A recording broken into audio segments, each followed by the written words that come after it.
দীর্ঘ 10 মাস পর প্রকাশ্যে এলেন ওবায়দুল কাদের। ফেব্রুয়ারিতেই হবে জাতীয় নির্বাচন, এমনটাই মন্তব্য করেছেন আমিনুল হক।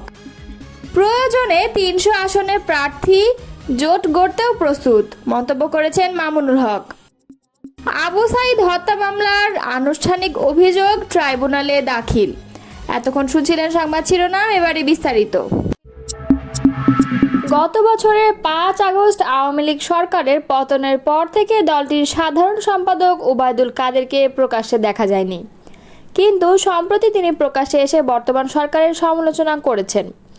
রোববার নিষিদ্ধ ঘোষিত ছাত্রলীগের সাবেক সাধারণ সম্পাদক সিদ্দিকী নাজমুল আলম সামাজিক যোগাযোগ মাধ্যম ফেসবুকে এ সংক্রান্ত একটি ভিডিও শেয়ার করেন।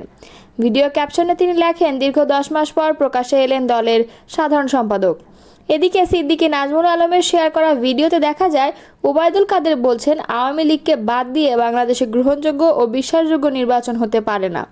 তারা আদৌ নির্বাচন দিবে কিনা সে ব্যাপারে আমার যথেষ্ট সন্দেহ রয়েছে। নির্বাচনের নামে তাদের যে অশুভ ঐক্য, এই ঐক্যকে নিয়ে তারা আজ সংস্কারের নামে গোটা জাতিকে বিভ্রান্ত করছে। আজকের বিচারের নামে ক্যাঙ্গারো কোর্ট বসিয়ে প্রহসন চালানো হচ্ছে। এই ধারা আমরা গুড়িয়ে দেব এবং এর বিরুদ্ধে আমাদের প্রতিরোধ চলবে। মিথ্যাচারের মাধ্যমে মানুষের নজর ঘোরানোর সুযোগ নেই। যারা এই অপচেষ্টা করছে তারা খুব একটা লাভবান হবে না বলে মন্তব্য করেছেন বিএনপির স্থায়ী কমিটির সদস্য আমির খসরু মাহমুদ চৌধুরী। আজ রোববার বিকেলে গুলশান চেয়ারপারসনের কার্যালয়ে কানাডিয়ান হাই কমিশনারের সঙ্গে বৈঠকের পর সাংবাদিকদের প্রশ্নের জবাবে তিনি এই কথা বলেন। আমির খসরু বলেন, আগামী দিনে নির্বাচনের সুবিধা নেওয়ার জন্য, নির্বাচনী বৈতরণী পার হওয়ার জন্য এ ধরনের ঘটনা সমাধান না করে রাজনীতিকরণের যে চেষ্টা চলছে তা দুঃখজনক। এ বিষয়ে প্রশাসনের আরও তৎপরতা বাড়াতে হবে। নির্বাচন নিয়ে আমির খসরু বলেন, আগামী ফেব্রুয়ারিতে নির্বাচন আয়োজনে সংশ্লিষ্ট সবাই প্রস্তুতি নিচ্ছে। নির্বাচন হবে না এমন কোনো আলামত নেই। দ্বিমত থাকবেই, তবে সব কিছু এই নিয়েই এগিয়ে যেতে হবে আমাদের। অন্তর্বর্তী সরকারের কিছু উপদেষ্টা বিদেশি শক্তি ও পতিত আওয়ামী স্বৈরাচারের দোসরদের সহযোগিতায় আগামী ফেব্রুয়ারির নির্বাচন পেছানোর ষড়যন্ত্রে এখনও লিপ্ত রয়েছেন বলে অভিযোগ করেছেন বিএনপির কেন্দ্রীয় ক্রীড়া বিষয়ক সম্পাদক ও ঢাকা মহানগর উত্তরের আহ্বায়ক আমিনুল হক। রোববার পল্লবী থানা ও রূপনগর থানা বিএনপির উদ্যোগে আয়োজিত সদস্য ফোরাম বিতরণ ও নবায়ন কর্মসূচির দুটি পৃথক অনুষ্ঠানে প্রধান অতিথি বক্তব্যে তিনি এ অভিযোগ করেন। আমিনুল হক বলেন, নির্বাচন নিয়ে যত ষড়যন্ত্রই হোক না কেন, ইনশাআল্লাহ আগামী ফেব্রুয়ারিতেই অবাধ, সুষ্ঠু ও অংশগ্রহণমূলক জাতীয় নির্বাচন অনুষ্ঠিত হবে। এই নির্বাচনের মাধ্যমে জনগণের সরকার প্রতিষ্ঠা পাবে এবং বাংলাদেশ গড়বে একটি মানবিক রাষ্ট্র। এই মানবিক বাংলাদেশের নেতৃত্ব দেবেন বিএনপির ভারপ্রাপ্ত চেয়ারম্যান তারেক রহমান। আওয়ামী শাসনের সমালোচনা করে তিনি বলেন, গত 17 বছর ধরে সত্য বলার কারণে জনগণকে নির্যাতনের শিকার হতে হয়েছে। এই সময়ে দেশের মানুষের উপর আওয়ামী স্বৈরাচার সরকারের কোনো আস্থাই ছিল না, বরং জনগণের অধিকার হরণ করে দেশে ফ্যাসিবাদ কায়েম করা হয়েছিল। তিনি আরও বলেন, বাংলাদেশে জাতীয়তাবাদী দল জনগণের মতো ও চাহিদার ভিত্তিতেই পরিচালিত হয় এবং হবেও। আওয়ামী দোসরদের দলে স্থান দিলে সাংগঠনিক ব্যবস্থা নেওয়া হবে, তবে নতুন সদস্য সংগ্রহে আমরা সেসব ভালো মানুষকে দলে আনতে চাই যাদের সমাজে গ্রহণযোগ্যতা রয়েছে। মাদক বিরোধী অবস্থান পুনর্ব্যক্ত করে আমিনুল হক বলেন, মাদক যুব সমাজকে ধ্বংস করছে। একটি একটি করে পরিবার ধ্বংস হচ্ছে। যারা মাদক ব্যবসা ও সেবনের সঙ্গে জড়িত তারা এখনই ভালো হয়ে যান, নইলে আইনগত ব্যবস্থা নেওয়া হবে। সুস্থ জাতি গড়তে পরিবর্তন আবশ্যক। পল্লবী থানা বিএনপির ভারপ্রাপ্ত আহ্বায়ক কামাল হোসাইন খান ও রূপনগর থানা বিএনপির আহ্বায়ক জহিরুল হকের সভাপতিত্বে বক্তব্য দেন মহানগর উত্তর বিএনপির সদস্য সচিব মোস্তফা জামান। আগামী নির্বাচনে বাংলাদেশ খেলাফত মজলিস প্রয়োজনে 300 আসনেই প্রার্থী দেবে বলে মন্তব্য করেছেন দলটির আমির মাওলানা মোহাম্মদ মামুনুল হক। আবার বৃহত্তর জোট গড়ার প্রস্তুতি থাকার কথাও বলছেন তিনি। রোববার দুপুরে কাকরাইলের ডিপ্লোমা ইঞ্জিনিয়ার্স ইনস্টিটিউট মিলনায়তনে এক সংবাদ সম্মেলনে মামুনুল বলেন, বাংলাদেশ খেলাফত মজলিস ইসলাম ও দেশের স্বার্থকে অগ্রাধিকার দিয়ে নির্বাচনী পদক্ষেপ গ্রহণ করবে। প্রয়োজনে 300 আসনেই রিকশা প্রতীকে নির্বাচন করবে। আবার যদি বৃহত্তর জোট বা নির্বাচনী সমঝোতার মাধ্যমে ইসলাম ও দেশের স্বার্থ রক্ষা হয়, সেদিকেও দল পদক্ষেপ নিতে প্রস্তুত।